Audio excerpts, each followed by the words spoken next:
दमान सागर में बनने वाले कम दबाव के क्षेत्र के शक्तिशाली होने की संभावना है। हालांकि यह किस दिशा में आगे बढ़ेगा इस बारे में अभी कुछ स्पष्ट रूप से नहीं कहा जा सकता। अगर यह ओडिशा की तरफ आता है तो इससे राज्य के कुछ हिस्सों में खूब बारिश होगी, जो किसानों के लिए एक चिंता का कारण है। झारसुगुड़ा पोस्टमार्टम की हालत बेहद दयनीय है। यहां न तो बिजली की सप्लाई होती है न ही पानी मिलता है। ऐसे में शवों को फ्रीजर में भी नहीं रखा जा सकता है। फ्रीजर भी खराब पड़ा हुआ है।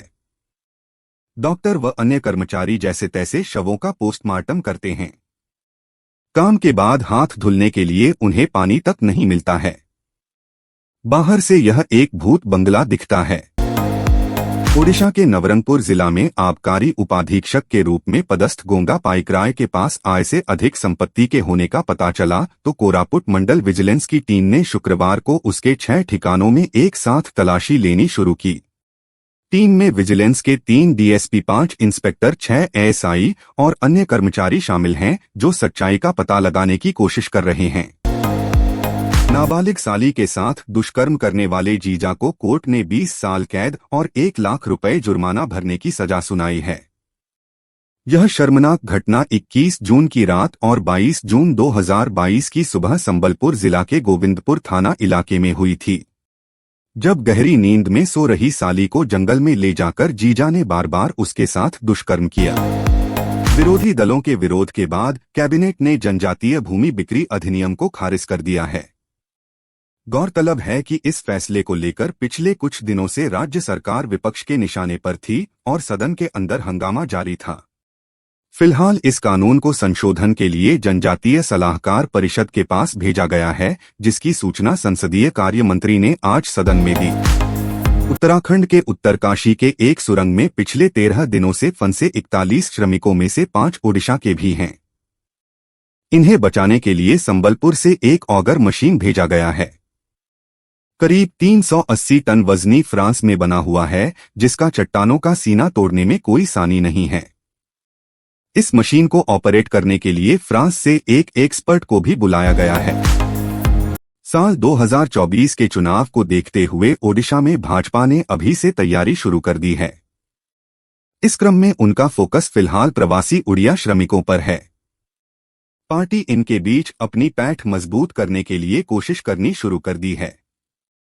भुवनेश्वर में उड़िया प्रवासियों को एकजुट करने के लिए राज्य स्तरीय कार्यकर्ता सम्मेलन का आयोजन किया गया। ओडिशा के गंजाम जिले में एक शख्स ने सांप से कटवाकर अपनी पत्नी और 2 साल की बेटी को मौत के घाट उतार दिया।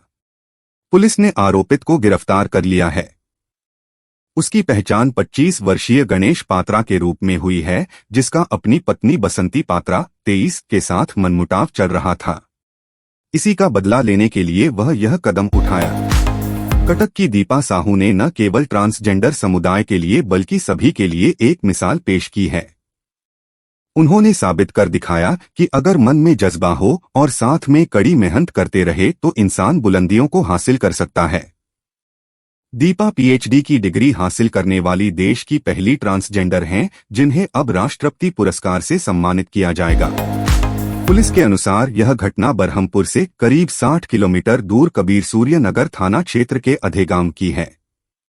गणेश पर आरोप है कि उसने 1.5 महीने पहले हत्या की नीयत से अपने घर के कमरे में जहरीला सांप लाकर छोड़ दिया, जिसके डसने से उसकी 23 वर्षीय पत्नी के बसंती पात्रा तथा 2 वर्षीय बेटी देवस्मिता की मौत हो गई।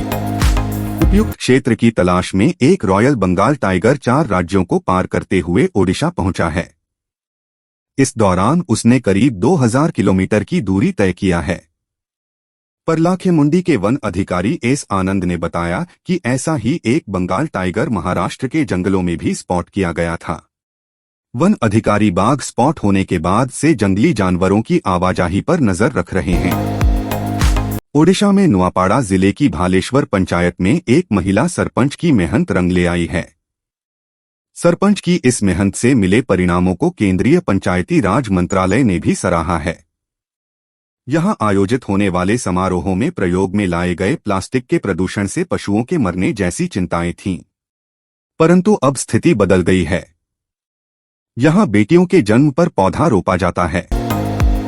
राष्ट्रपति द्रौपदी मुर्मू कुछ दिनों पहले संबलपुर के 2 दिवसीय दौरे पर आई थीं, जिस दौरान स्थानीय मीडिया कर्मियों के साथ पुलिस व प्रशासन ने सहयोग किया।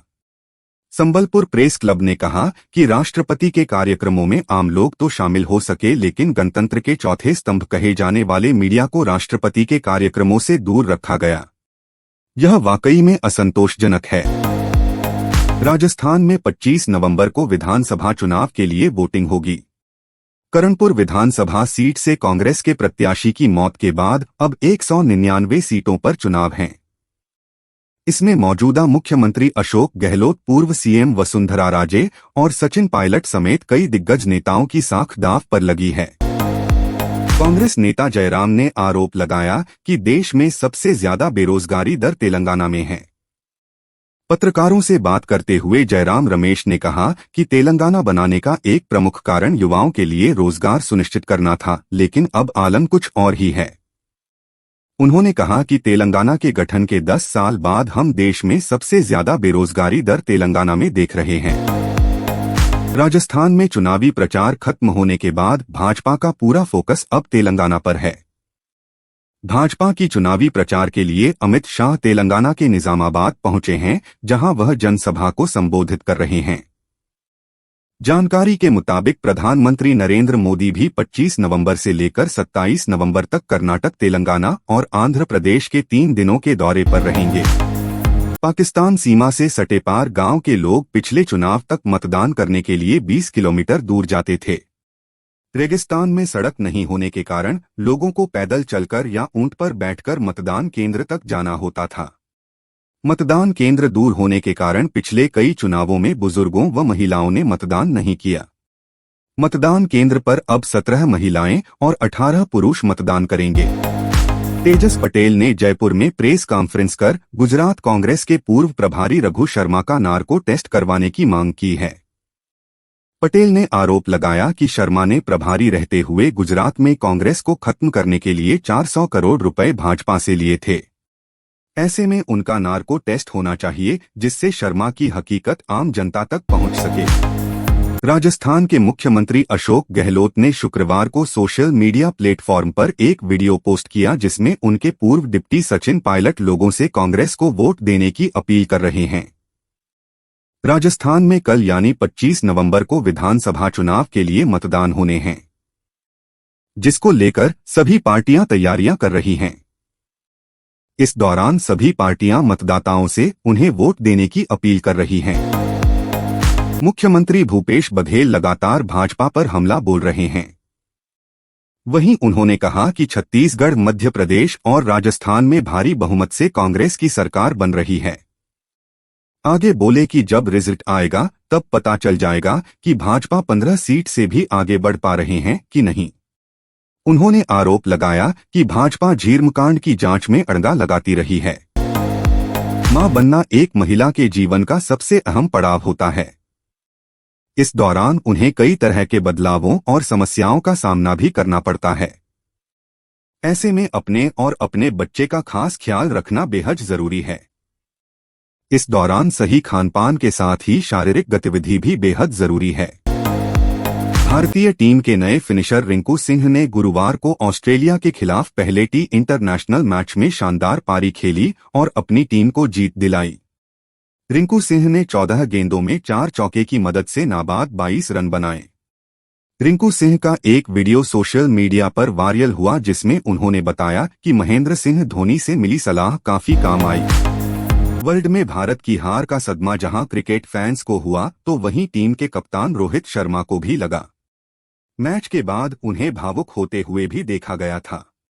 ऐसे में रोहित शर्मा की बेटी समायरा का एक वीडियो वायरल हो रहा है, जिसमें वह रोहित के दुख के बारे में बताते हुए दिखाई दे रही हैं। इंग्लैंड के पूर्व कप्तान माइकल वॉन ने वर्ल्ड कप 2023 फाइनल का अपना स्टार अंपायर रिचर्ड कैटलब्रा को करार दिया है। याद हो कि ऑस्ट्रेलिया ने अहमदाबाद के नरेंद्र मोदी स्टेडियम में खेले गए फाइनल मुकाबले में भारत को 6 विकेट से मात दी थी। ऑस्ट्रेलिया ने 6ठी बार विश्व कप खिताब अपने नाम किया था। जाने माइकल वॉन ने कैटलब्रा को मैच का स्टार बताने की क्या वजह बताई।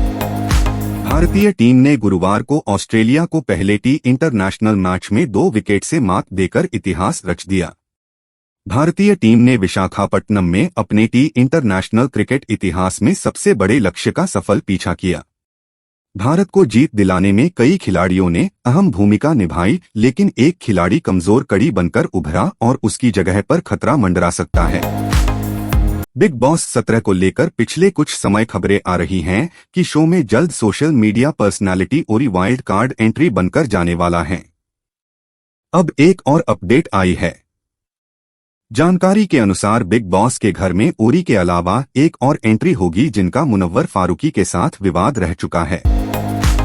हाल ही में अभिनेत्री अनन्या पांडे ने अपना नया घर खरीदा। अब अभिनेत्री ने सोशल मीडिया पर अपने आलीशान घर की तस्वीरें शेयर करते हुए बताया है कि उनके महल का इंटीरियर शाहरुख खान की पत्नी गौरी खान ने किया है। अनन्या पांडे ने गौरी खान को धन्यवाद देते हुए अपने नए घर की झलकियां शेयर की हैं। बॉलीवुड अभिनेता विक्की कौशल के पिता और एक्शन डायरेक्टर श्याम कौशल आज अपना जन्मदिन मना रहे हैं। श्याम कौशल के जन्मदिन पर उनकी बहुरानी कटरीना कैफ ने सोशल मीडिया पर एक खास पोस्ट शेयर किया है और अपने ससुर को शुभकामनाएं दी हैं। रणबीर कपूर रश्मिका मंदाना की मोस्ट अवेटेड फिल्म एनिमल का ट्रेलर बीते दिनों यूट्यूब पर मेकर्स ने रिलीज किया। इस ट्रेलर ने आते ही धमाका कर दिया। अनिल कपूर रणबीर के अलावा फिल्म में विलेन की भूमिका अदा करने वाले बॉबी देओल ने इस ट्रेलर में बिना किसी डायलॉग्स के साथ ही फैंस का दिल जीत लिया। अब लॉर्ड बॉबी पर यूजर्स ने मीम्स भी बना डाले। अलीजे सलमान खान की बहन अलविरा और अतुल अग्निहोत्री की बेटी हैं। अतुल खुद बॉलीवुड एक्टर रहे हैं। 90 के दौर में उन्होंने कई फिल्मों में लीड या सेकंड लीड किरदार निभाए हैं। उन्होंने फिल्मों का निर्देशन भी किया है। अब बेटी का फिल्म करियर फर्रे के साथ शुरू हुआ है, जो एक थाई फिल्म का आधिकारिक रीमेक है।